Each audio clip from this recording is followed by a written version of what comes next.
Hello. I have had a couple of people ask me questions about the scholarly article analysis assignment. So I thought I would just jump on here and do a quick video and walk you through that assignment. I'm a little under the weather, so forgive me if my voice doesn't hang in there or if I'm coughing, but I did want to try to help you out. So the purpose of the scholarly article analysis assignment is just to make sure that you understand how to read a scholarly article and how to find the information. Any time in the academic world that you're going to be doing research, it's probably going to be required that you use scholarly articles. So it's important that you understand them. So in Canvas, the first thing that I want you to do is to watch the video, How to Review a Scholarly Journal Article. And then you'll find that in Canvas. And I think if you watch that, it'll give you a great insight about how to go into this assignment. Then after that, I want you to make sure that you open up the template, because if you follow that template, it's going to be very helpful for you to be successful with this assignment. So in the template, you'll see that the first thing that you're required to do is to include the article information, and that is the author's names, the year of the publish, and the name of the journal. That section is worth 5 points. So make sure that you understand that from the video and that you find that information. And that's it. Should be an easy 5 points, but I always have a number of people that miss that journal part. So make sure that you are finding the name of the actual journal.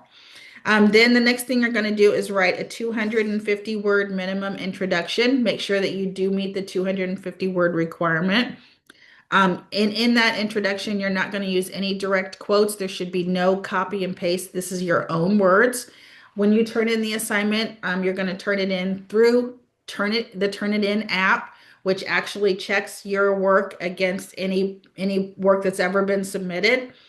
And that's why I say that you're required to make sure that you are not in the red zone. The red zone is where you have you've included someone else's work or someone else's words in your assignment. Sometimes that's done.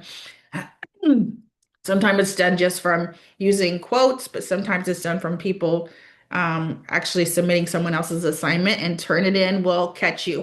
So please don't do that. Make sure you're submitting your own work and make sure that you're not copying and pasting or using quotes in this assignment. It should be your own words.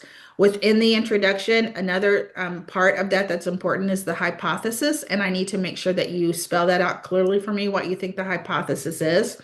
The introduction is worth 15 points, the hypothesis is worth 5 points, and that beginning article information where you include the author's name, year, the published, and name of the journal is also worth 5 points.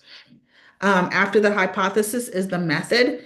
That is where you're going to make sure that you know who the participants are and the measures. And participants, you're going to want to break that down by gender, ethnicity, whatever the article includes for those participants. You want to make sure that you have the number, the breakdown of gender and ethnicity, and any other information that it gives you for those participants.